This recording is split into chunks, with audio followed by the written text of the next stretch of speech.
नमस्कार, मैं हूं आपके साथ दीपक भदौरिया। हमारे खास प्रोग्राम बिग डिबेट में आपका स्वागत है। मध्य प्रदेश में मिशन 2023 की तैयारियां जोरों पर हैं, इसलिए सभी सियासी दल जी जान से जुटे हुए हैं। लेकिन सूबे की सत्ता में बीते 20 वर्षों से तकरीबन काबिज बीजेपी ने प्रत्याशियों के नामों का ऐलान करने के चुनाव प्रचार अभियान का आगाज कर विपक्षी दलों पर शुरुआती बढ़त जरूर बना ली है।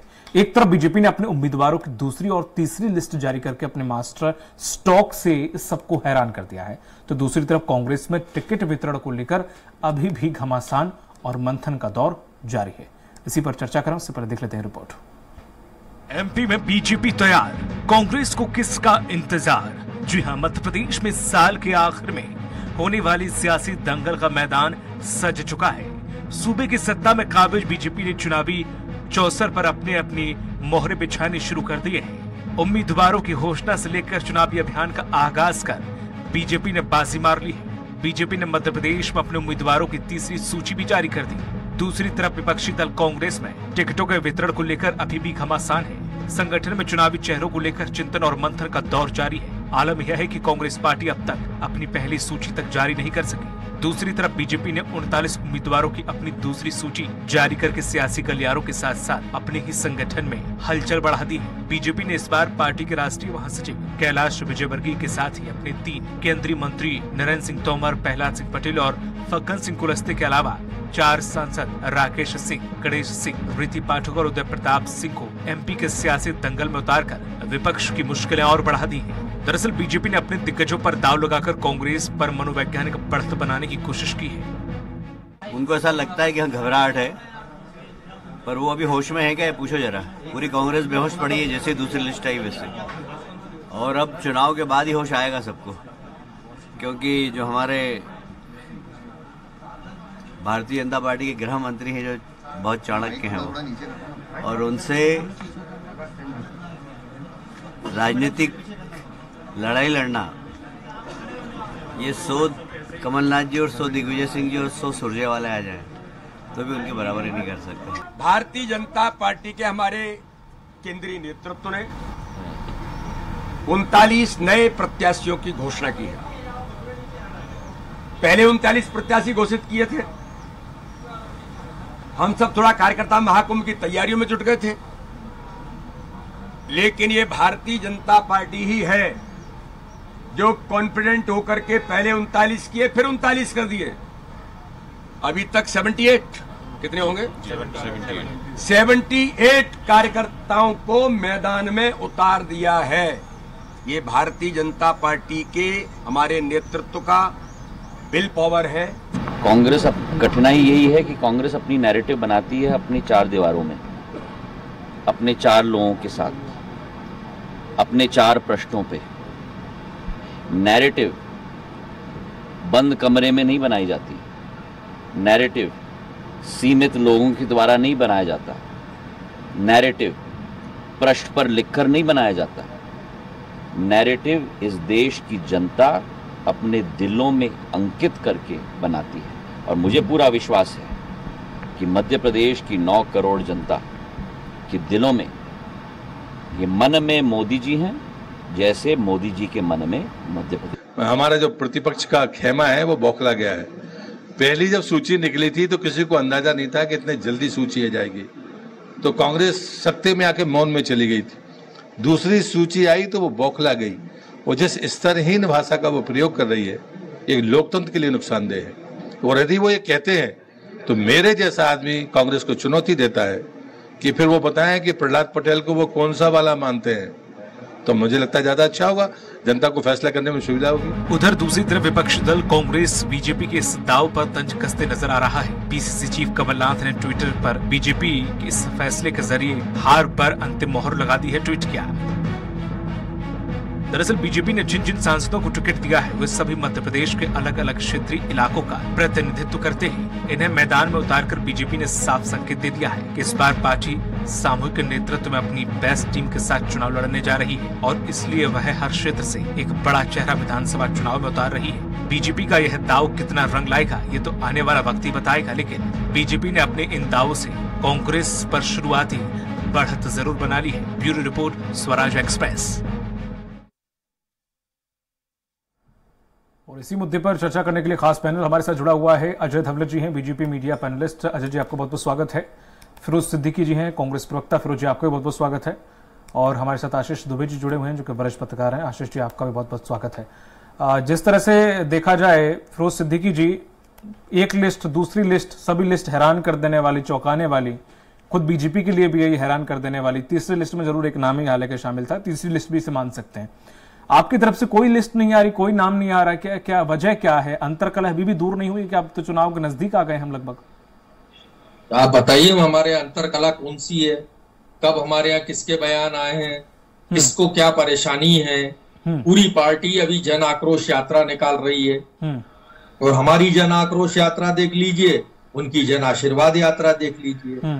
और मोदी जी तो ये बताएं कि उन्होंने केंद्रीय मंत्रियों को चुनाव मैदान में अभी से उतार दिया, तो क्या कृषि मंत्रालय जो किसानों का मंत्रालय है वो किसके भरोसे है? भगवान भरोसे है क्या? क्या फग्गन सिंह कुलस्ते का मंत्रालय वो भगवान भरोसे है क्या? क्या प्रहलाद पटेल का जो मंत्रालय है वो भगवान भरोसे है क्या? सवाल यही है ना। अभी तो सूची में नाम ही तो आया, अभी प्रभार थोड़ी ना छोड़ दिया सिद्दीकी जी। हाँ, तो नाम ही आया, तो नाम लिखने से क्या होता है? क्यों नहीं हो? नहीं, तो अभी तो कौन सा प्रभार छोड़ दिया क्या उन्होंने? अरे देश के केंद्रीय मंत्री हैं वो, तो प्रभार कहाँ छोड़ा? देश के केंद्रीय, हाँ तो वही तो हम पूछ रहे हैं ना कि उनको, वो अगर चुनाव में जा रहे हैं तो उनको प्रभार छोड़ देना चाहिए। आपकी क्या वजह है कि कोई लिस्ट आई नहीं रही है? सब यही सवाल पूछ रहे हैं, विपक्ष भी आपको यही सवाल पूछ रहा है, बीजेपी बार बार ये पूछ रही है कि आप क्यों नहीं कोई लिस्ट निकाल रहे? आचार संहिता लग गई क्या? नहीं, तो लगने के बाद निकालेंगे। तारीख है क्या?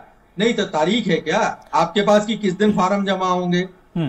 बता दो हमको, तो हम फिर आप बता दो कि कल हो रहे हैं तो हम अभी लिस्ट रात में जारी कर देंगे। कुछ तो वजह होगी ना, वो वजह बताइए आप। तो नहीं, आप तो ऐसे वो हमारी सिंपल सा वजह बताइए ना कि पार्टी का पक्ष क्या है। नहीं तो ये बताए बीजेपी ने 230 क्यों नहीं कही? आप वजह बता दो, हम अपनी वजह बता देते हैं। पूरी 230 क्यों नहीं आई उनकी? वो मैं बीजेपी के प्रवक्ता से सवाल पूछ लूंगा। आप अपना तो आंसर करें। पूछिए ना। नहीं तो आप तो वही पूछिए ना।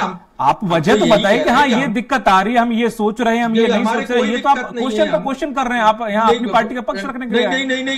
नहीं तो हम हमारा पक्ष रखने के लिए आप सवाल जैसा कर रहे हैं, मैं वैसा जवाब दे रहा हूँ। मेरा क्या सवाल है? अगर मैंने पूछा कि कहाँ दिक्कत आ रही, कहाँ वजह आ रही, आप उसका जवाब ही नहीं देना चाह रहे। जब बेतुका सवाल होगा तो आंसर भी बेतुका होगा। नहीं तो बेतुका सवाल क्या था? आचार संहिता नहीं पूछना चाहिए मुझे कि बीजेपी ये पूछ रही कि आप लिस्ट क्यों नहीं जारी कर रहे? आप अपनी परेशानी बता दीजिए। हाँ, हम अपनी मर्जी से करेंगे जारी, हमें ये दिक्कत आ रही है। हम तो वही मैं आपका सवाल थोड़ी कह रहा हूँ, मैं बीजेपी को ही कह रहा हूँ कि उनका बेतुके सवाल है। नहीं तो जनता भी जानना चाहती है कि आखिर कांग्रेस क्यों इतनी देरी कर रही, वजह क्या है? आचार संहिता आज लग गई है क्या?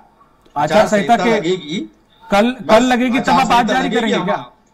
नहीं, हमारी आचार संहिता लगेगी, आचार संहिता के बाद हम बिल्कुल जारी कर देंगे हमारी लिस्ट। हमको पता है कि हमारे किस हिसाब से हमको लिस्ट जारी करना है, हमारा पूरा कैलेंडर बना हुआ है। अब हमारी जन आक्रोश यात्रा खत्म होगी, उसके बाद हमको 3-4 दिन लगेंगे, और अगर इस बीच में आचार संहिता लग जाएगी तो हमारी भी सूची आ जाएगी। चलिए ठीक है, हालांकि आप नहीं दे रहे जवाब, तकलीफ क्या है?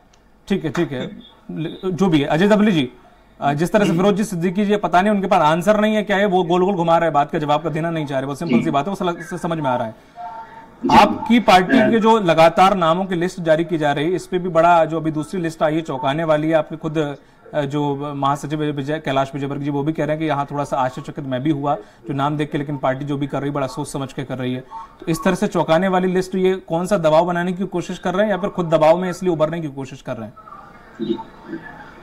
दीपक जी, मैं पहले तो फिरोज सिद्दीकी जी को कुछ चीजें बताना चाहूंगा, स्पष्ट कर देना चाहता हूँ कि भारतीय जनता पार्टी ना किसी दबाव में है ना किसी अभाव में है। भारतीय जनता पार्टी की दोनों लिस्टों से आपको समझ गया होगा कि रणनीति कैसे बनाई जाती है और चुनाव में कैसे उतरा जाता है।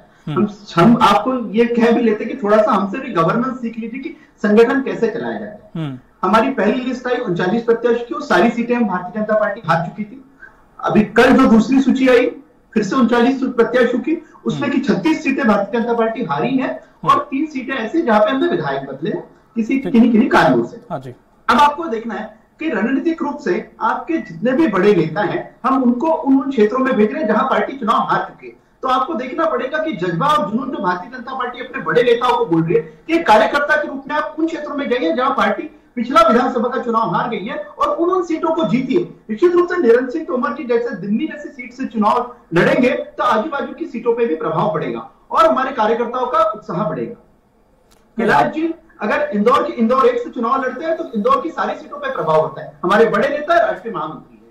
अगर प्रहलाद पटेल जी नरसिंहपुर से चुनाव लड़ते हैं तो आजू बाजू की सीटों पर प्रभाव पड़ेगा। कांग्रेस को यह देखना पड़ेगा कि भारतीय जनता पार्टी की जैसी ना आपके पास सोच है, ना आपके पास विचारधारा है, ना आपके पास नेता है, ना आपके पास नीति है। तो हमसे तो आप कंपेयर कर ही नहीं सकते। आपको कंपेयर करना है तो आपके इंडिया अलायंस के बहुत सारे घटक दल उनसे कंपेयर कर लीजिए। हम आपसे हमेशा आगे रहे और हमने कहीं ये डेडलाइन नहीं दी थी कि हम सूचियां घोषित करेंगे। हमारी सूचियां तो आकस्मिक, आपके पहली भी सूची आई थी तब कहां मीडिया को पता था और तब कहां किसी को पता था। दूसरी भी सूची आई तब किसी को पता नहीं था। तीसरी भी आएगी तो किसी को नहीं पता, क्योंकि सूचियां बनाना पार्टी का आंतरिक मामला होता है, उसको घोषित करना भी पार्टी का आंतरिक मामला है। हमें चुनाव में जिनको लड़ना है उन्हें हम बताएंगे, देश की जनता को बताएंगे, प्रदेश की जनता को बताएंगे। तो आप इतनी जल्दी सूची जारी क्यों कर रहे हो? तो आचार संहिता के लगभग एक दिन पहले उसके करीब सूची जारी करेंगे। कांग्रेस के फिरोज सिद्दीकी ऐसा सोच के मन बना के बैठे, बोले कि हम नहीं बताएंगे। देखिए फिरोज जी को लग रहा था कि चुनाव मतलब आप पत्ते क्यों खोल रहे हैं अपने? फिरोज जी को लग रहा था चुनाव मतलब बहुत छोटा सा विषय होता है। भारतीय जनता पार्टी जनसेवा करने का अगर लोकतंत्र में कोई माध्यम होता है तो चुनाव होता है, और चुनाव को आप अच्छे से लड़ोगे, सरकार बनाओगे, फिर ही आप जनसेवा कर पाओगे। तो हमें जनसेवा करनी है, हमारा उद्देश्य बड़ा साफ है। इन जहां पे हम हारे उन सीटों पे हम लोग लीड ले लेते हैं। अब लीड लेने के उद्देश्य से हमारी पिछली 39 सीटों के प्रत्याशी कांग्रेस से कोसों आगे निकल चुके हैं। अब ये 39 प्लस आज और एक सीट घोषित हुई है हमारे अमरवाड़ा में मोनिका भट्टी जी को, जो गोंडवाना गणतंत्र पार्टी से भारतीय जनता पार्टी में आई है। देखिए कांग्रेस को ना मूल समझना पड़ेगा कि उनका मूल क्या है। वो हमेशा ना बयानबाजी में रहते हैं और दिग्विजय सिंह जी और कमलनाथ जी ना पूरी कांग्रेस को ट्रैप में फंसा दिया। ऊपर से एआईसीसी के रणदीप सिंह सुरजेवाला आ गए, वो कांग्रेस को कंट्रोल करने की कोशिश कर रहे हैं। सूचियां तो छोड़िए, जन आक्रोश यात्रियों का नेतृत्व कौन करेगा, कौन बड़ा नेता कहां पहुंचेगा, इसकी तक के अभी तक की तैयारियां नहीं है। जन आक्रोश यात्राओं में कोई बड़ी सभाएं नहीं हो रही, छोटी छोटी नुक्कड़ सभाएं कर लेते। कमलनाथ जी का गुरु क्षेत्र है छिंदवाड़ा, वहां की जन आशीर्वाद इनकी जन आक्रोश यात्राओं के फुटेज निकाल लीजिए, मुट्ठी भर लोग होते हैं और वही इनके कार्यकर्ता हैं। देखिए आपको आक्रोश भी करना है तो आक्रोश आपके कार्यकर्ताओं में हो रहा है। बुरहानपुर में सज्जन सिंह वर्मा जी के सामने लाते गुस्से चल रही है। आपके मेहगांव में लोग कार्यकर्ता आपकी बंदूक निकाल रहे हैं। तो जन आक्रोश में तो खुद ही आक्रोश हो गया और आप बोल रहे हैं कि आक्रोश में हम लगे। ठीक है पड़ेगा, ठीक है मैं लौटूंगा। देखना पड़ेगा कि चुनाव को चुनाव जैसा लड़िए। तो और भारतीय जनता पार्टी आपके सामने एक उदाहरण प्रस्तुत कर रही है, हमसे कुछ सीखिए। ठीक है। अब मुख्यमंत्री कौन होगा भैया? मुख्यमंत्री कौन है देखिए हरदीप सिंह नरेंद्र सिंह तोमर है, मतलब प्रहलाद पटेल है कि शिवराज सिंह चौहान है, भैया कौन है मुख्यमंत्री? जी अपनी एक प्रत्याशी की सूची नहीं जारी कर रहे पर मुख्यमंत्री का चेहरा जानना है। भैया आप बीजेपी के प्रवक्ता मत बनिए, हम हमारा काम कर लेने दीजिए। सॉरी एक मिनट और नीरा नाडिया एक मिनट कैबिनेट डिसाइड करते थे। ठीक है अजय जी एक मिनट। फिरोज सिद्दीकी जी जो आपने कहा है कि बीजेपी के प्रवक्ता मत बनिए, आप हमें काम मेरा बताएंगे क्या? हाँ बिल्कुल आप बताएंगे? नहीं आप बताएंगे मुझे या फिर आप आके क्वेश्चन कर लीजिए? नहीं तो आपके प्रत्याशियों का सवाल मैंने जब आपसे किया तो आपको मिर्ची लग गई। आप बताने का आपने सही से आंसर तक नहीं दिया। तो तुम्हें लग रही लेकिन जब मैंने कहा आपको उनको सीएम का नाम जानना है तो आपको वहां पे भी मिर्ची लगी। ठीक है आगे से इस तरह की शब्दावली का उपयोग ना करें, मैं आपसे उम्मीद करता हूं, बस इसका ध्यान रखें। तो आप भी तमीज में रहिए। क्या तमीज? क्या मैंने बदतमीजी आपसे क्या की? किस प्रकार का आप शब्द का उपयोग किया? मैंने आपको बदतमीजी की आपसे? किस प्रकार का आप शब्द का उपयोग किया? सवाल पूछ रहा हूं, सवाल का उत्तर नहीं देना चाह रहे हैं। फिरोज जी को नहीं तो कब बदतमीजी की? नहीं तो क्या आप शब्द बोला आपसे? आप ये बताए ना, आपसे सिंपल सा सवाल पूछ रहा हूं, उसका भी आंसर नहीं दे रहे। आप मुझसे कैसे कह सकते हैं मैं बीजेपी का कार्यकर्ता हूं या बीजेपी का प्रवक्ता हूं? मैं कैसे कह सकते हैं? कांग्रेस का आप मुझे सिखाएंगे मेरा काम? ठीक है अपनी पैकेज में किसकी बाइट लगी है? आशीष दुबे जी बताओ किसकी पैकेज में किसकी बाइट लगी है? आशीष दुबे जी कांग्रेस की? क्या कांग्रेस की? बताओ किसकी बाइट लगी है कांग्रेस की? क्या मैं कह रहा हूं? आपने पैकेज में लगाई बाइट किसी की कांग्रेस में? किस चीज की बाइट चाहिए आपको?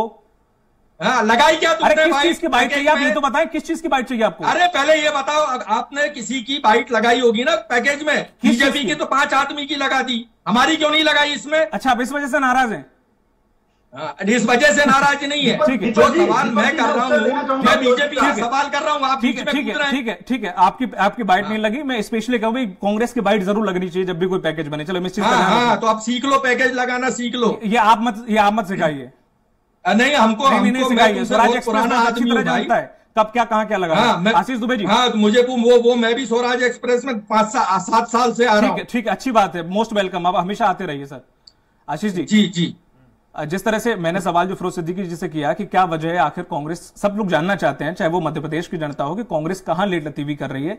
हालांकि गोविंद सिंह ने इसके कुछ पॉइंट रखे थे एक दो बार कि हम इस वजह से ये लेट लतीफी कर रहे हैं, इस वजह से हमारी लेट हो रही है, हम मंथन कर रहे हैं, हम नहीं चाहते कि दोबारा से कल हो। कुछ उन्होंने फाइनेंशियली बात भी कही थी कि बीजेपी के पास बहुत पैसा है, बहुत पैसे वाली पार्टी है, हमारे पास इतना नहीं है, जो भी प्रतिनिधि होते हैं उन्हें कुछ पैसा से किया जाता है, तो हमारे पास अभी व्यवस्था नहीं है, लेकिन हम बहुत सोच समझ के चीजों को फैसला लेना चाह रहे हैं। वही चीज फिरोज सिद्दीकी जी भी रख सकते थे कि हाँ ये दिक्कत आ रही है, लेकिन उन्हें थोड़ा सा अपने हिसाब से अपने लहजे में जवाब देना था। क्या कहेंगे आप सर? नहीं, देखिए, जो टिकट की बात है, टिकट कौन घोषित करेगा या कौन नहीं, इसको लेकर कोई प्रतिस्पर्धा आंतरिक या सियासी हो सकती है, लेकिन आम जनता को मुझे नहीं लगता कि इससे कोई मतलब होता है कि टिकट, वो तो जब प्रत्याशी सामने आएगा तब जनता तय करेगी कि होना क्या है। कार्यकर्ताओं में ये उत्कंठा होती है कि टिकट पहले फाइनल हो जाए या उसका नाम हो जाए, तो ये इसमें कोई रेस नहीं है कि इस तरह। लेकिन चूंकि कांग्रेस ने ये कहा था कि वो जुलाई अगस्त में टिकट के अपने उम्मीदवार कुछ घोषित कर देगी, तो इसलिए अपेक्षाएं बढ़ गई, जो मैं समझ पाता हूं कि टिकट उनके पहले क्यों नहीं आया, और उसके पहले भाजपा ने घोषित कर दिए।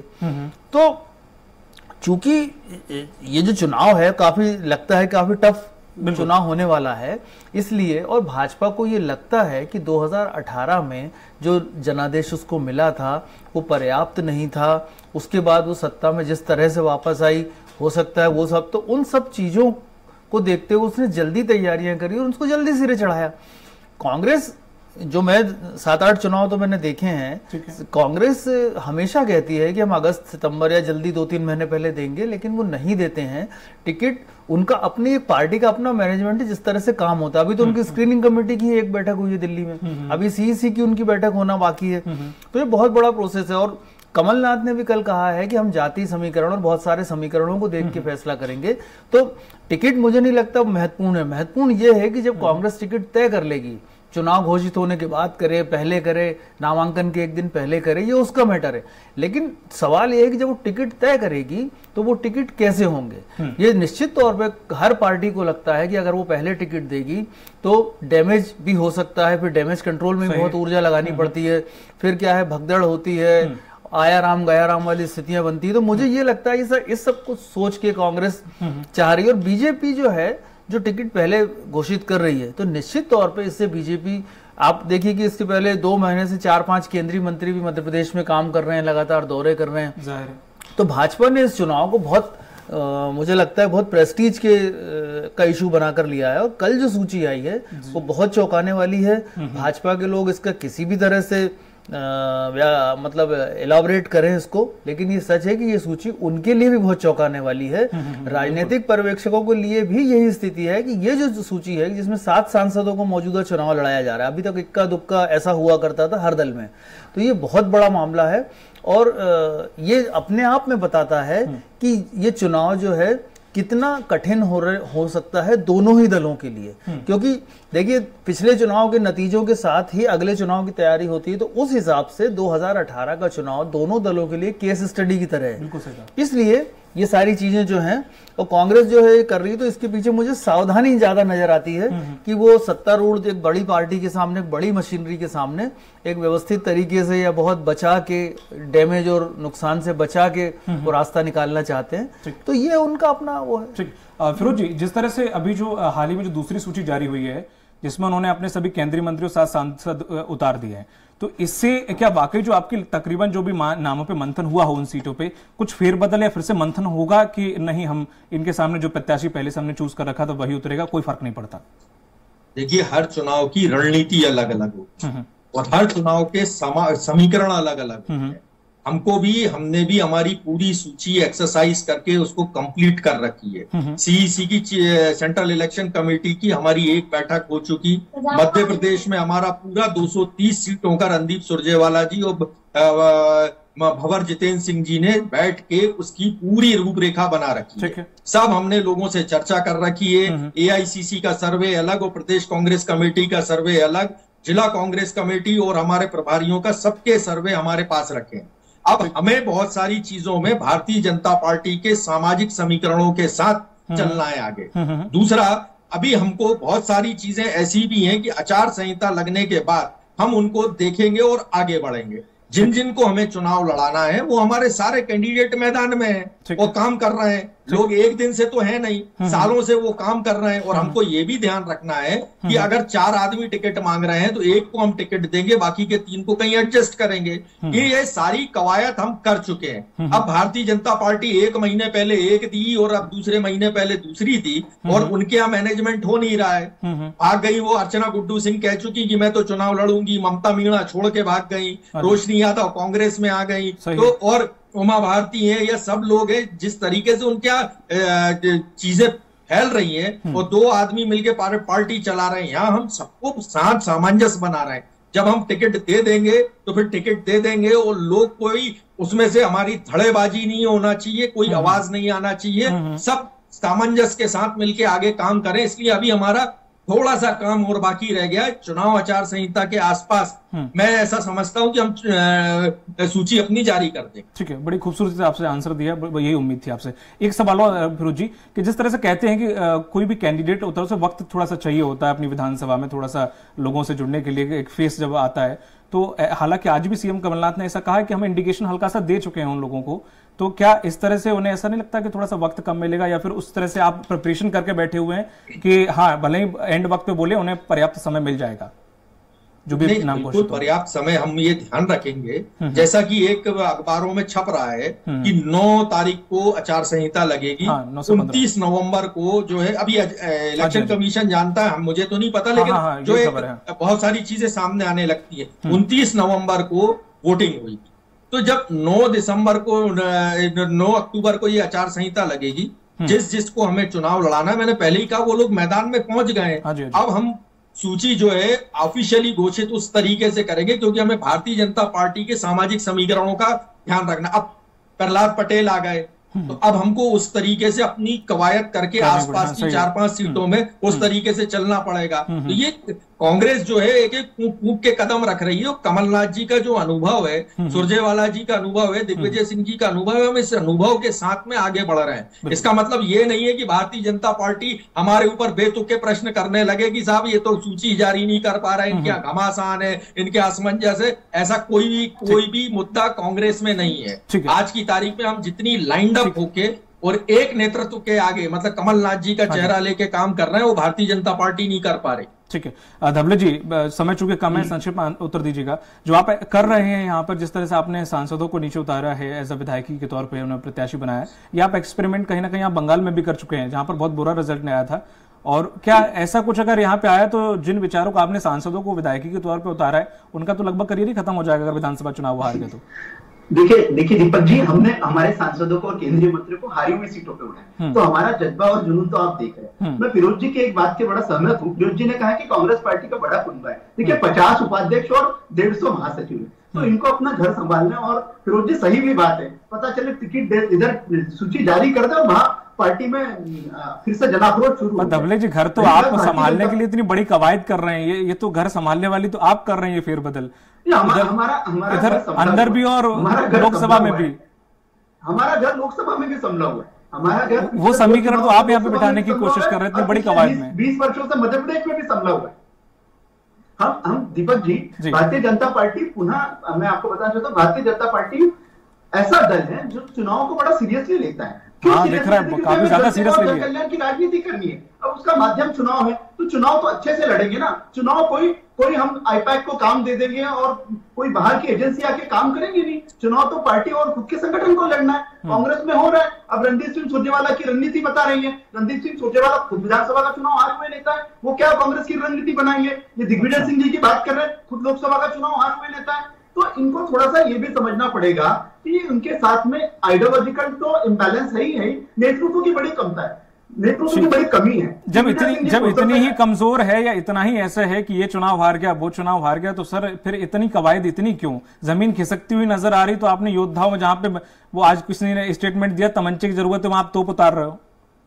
आपको ये समझना पड़ेगा, आप नारायण त्रिपाठी का बयान है, उतरे किस सीट पे है? जो सीटें पार्टी हार चुकी है वहां उतरे हैं। तो आपको ये देखना चाहिए कि भारतीय जनता पार्टी चुनाव में जाने से नहीं डरती। और हमारे बड़े नेता भी, आप सारे बड़े नेताओं के स्टेटमेंट आज देख लीजिए जिनको पार्टी ने चुनाव में उतारा, वो कह रहे हैं हम कार्यकर्ता है, पार्टी का आदेश रहेगा, वो हम काम करेंगे। कांग्रेस जैसा नहीं कि चुनाव से भाग जाए, हमारे नेता कार्यकर्ता के रूप में चुनाव में जाने को तैयार है सारे। ठीक है, चलिए बहुत बहुत शुक्रिया इस चर्चा में शामिल होने के लिए अजय जी आपका, फिरोज जी आपका और आशीष जी आपका भी। तो जाहिर है कांग्रेस अपने टिकटों के बंटवारे की कई वजह बता रही है, जिसमें से विपक्ष आरोप लगा रहा है कि अंतर्कलह भी एक वजह हो सकती है। लेकिन काफी मंथन के बाद लगभग नामों की सूची फाइनल हो ही गई थी कि बीजेपी ने अपनी दूसरी सूची के नामों को कांग्रेस के सामने रखकर अब सोचने पर मजबूर कर दिया है। तो हो सकता है कांग्रेस को और थोड़ा समय लगे, लेकिन अब देखने वाली बात यह होगी कांग्रेस को इससे फायदा होगा या नुकसान। मुझे दीजिए इजाजत, नमस्कार।